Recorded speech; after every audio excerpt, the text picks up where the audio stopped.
A Divina Comédia de Dante Alighieri, Purgatório, canto 29. Mateuda retoma seu canto e caminha no leito do Letes. Dante e Estácio a acompanham. De repente, uma forte luz invade o bosque, acompanhada de uma doce melodia. Dante passa a descrever então um cortejo de seres celestiais. Avista primeiro 7 candelabros, atrás dos quais caminham 24 anciãos. Surgem em seguida 4 animais alados. O carro triunfal puxado por um grifo, mais 3 damas à direita do carro e 4 à esquerda e, por fim, 7 veneráveis senhores.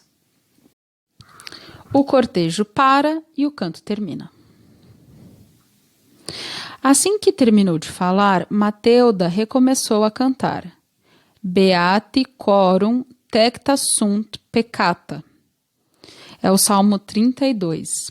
Feliz aquele cuja ofensa é absolvida, cujo pecado é coberto.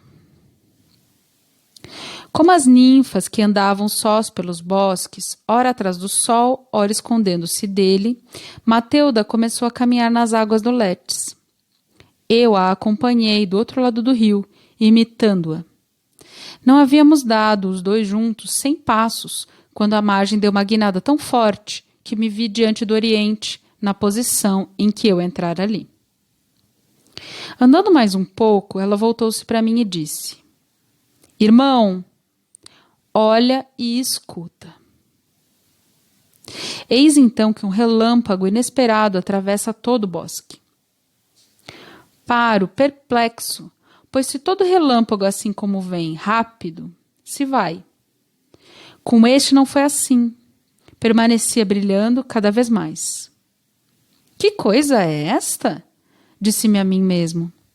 Enquanto isso, tocava uma suave melodia pelo ar iluminado e senti um justo desprezo por Eva não ter suportado viver sem véu algum lá onde a terra e o céu obedeciam à lei. Se tivesse sido devota, tantas delícias eu viveria, desde meu nascimento e por dia sem fim.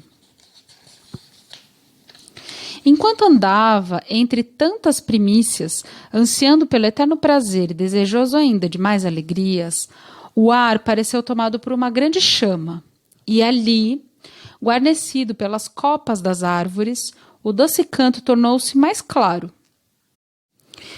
Ó divas virgens, se por vós já suportei fome, frio e sede, um forte motivo leva-me a pedir vossa ajuda. Convém agora que o monte Hélicon verta-me suas águas e Urânia. O Hélicon é o monte na região da Beócia, consagrado às musas pelos gregos. E Urânia é a musa da astronomia. E Urânia me ajude com seu coro a pôr em versos algo tão difícil só de pensar. Mais além, parecia haver 7 árvores de ouro, dada a grande distância que havia entre nós e elas. Mas quando cheguei mais perto, aquele objeto comum que ludibriara os sentidos à distância mostrou sua verdadeira forma. A virtude da qual a razão emana permitiu-me compreender o que eram. Candelabros. Além disso, ficou claro que cantavam a Hosana. Exclamação que significa glória. No alto dos candelabros brilhavam as chamas, mais claras que a lua cheia à meia-noite. Absolutamente maravilhado, virei-me na direção de Virgílio, e ele me respondeu com a expressão não menos admirada. Então voltei o olhar para aqueles espantosos objetos que se moviam ao nosso encontro, mais lentamente que noivas em direção ao altar. A dama me advertiu. Por que olhas apenas para as belas luzes em vez de mirar para o que está atrás delas? Vi então uma gente guiando-se pelas chamas do candelabro, vestida de branco, com uma alvura que jamais vira. À minha esquerda, as águas do Letes brilhavam, e via o lado esquerdo do meu corpo nelas. Se as olhava como num espelho. Quando cheguei a um ponto da margem onde só havia o rio entre mim e aquele cortejo, parei para vê-lo melhor. Vi as chamas do candelabro colorirem o ar atrás de si, a pinceladas, traçando 7 cores, como as cores do arco-íris e do halo lunar. Esses estandartes prolongavam-se de tal modo que minha vista não conseguia ver onde terminavam. Mas do quanto pude perceber, entre um estandarte e outro, havia um intervalo de 10 passos. Sob tão belo céu, vi 24 anciãos aos pares, com coroas de lírios. Cantavam todos: Bendicta és tu entre as filhas de Adão, e bendita seja eternamente tua formosura. É um canto dirigido a Nossa Senhora, Mãe de Jesus. Depois que aquela gente eleita deixou a florida e fresca margem oposta, assim como no céu uma constelação sucede a outra, 4 animais, todos usando uma coroa de folhas verdes, chegaram junto à orla do Létis.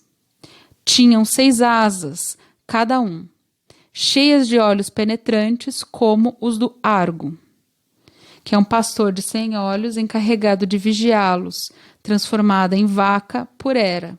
Foi morto por Hermes. Se ele ainda vivesse. Para descrever esses seres, não espalharei mais rimas, caro leitor, já que outra tarefa me alcança e impede-me de falar mais sobre eles. Mas lê o livro de Ezequiel, que ele os pinta como os viu chegarem com o vento frio entre as nuvens e o fogo.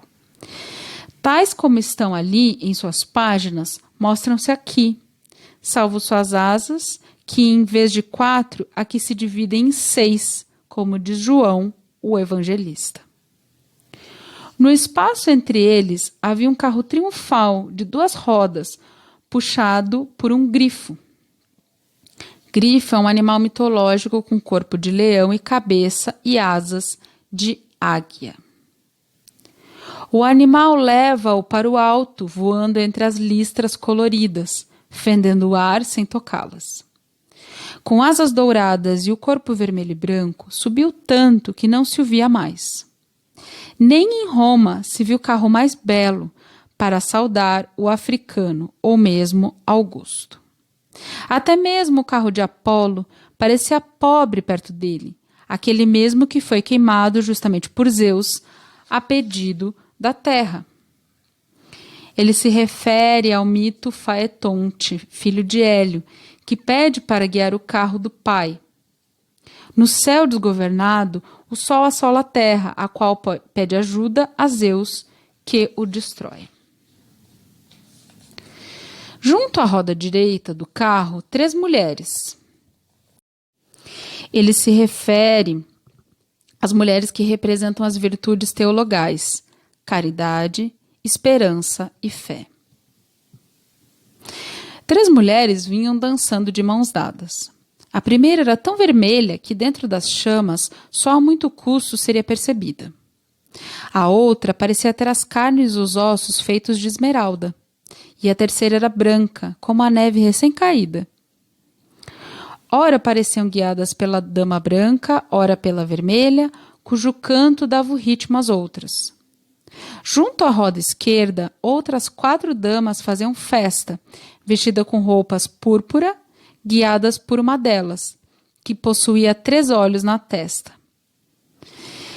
Ele se refere às 4 virtudes cardeais: prudência, a de 3 olhos, justiça, fortaleza e temperança. Junto a todo esse grupo, vi 2 anciãos com roupas diferentes, mas semelhantes pelo ar honrado e seguro. Um mostrava-se como um seguidor do sumo Hipócrates, criado pela natureza para servir os homens, aqueles mais caros a ela, enquanto o outro mostrava uma cura de outro gênero, com uma espada luzidia e afiada que me meteu medo, a mim que estava do lado de cá. Segundo alguns comentadores, ele se referia a São Lucas, que foi médico, e São Paulo, cuja espada era a palavra de Deus. Depois vi mais 4 deles, de aparência modesta, e atrás deles mais um sozinho, de olhos semicerrados, mas de aparência arguta. Para alguns autores, seriam os apóstolos Tiago, Pedro, João e Judas. O último seria o autor do Apocalipse. Esses 7 senhores vinham vestidos de branco, como os da primeira procissão, sem a coroa de lírios, cingindo-lhes a fronte, mas rosas, que de tão vermelhas era possível jurar serem chamas em vez de flores.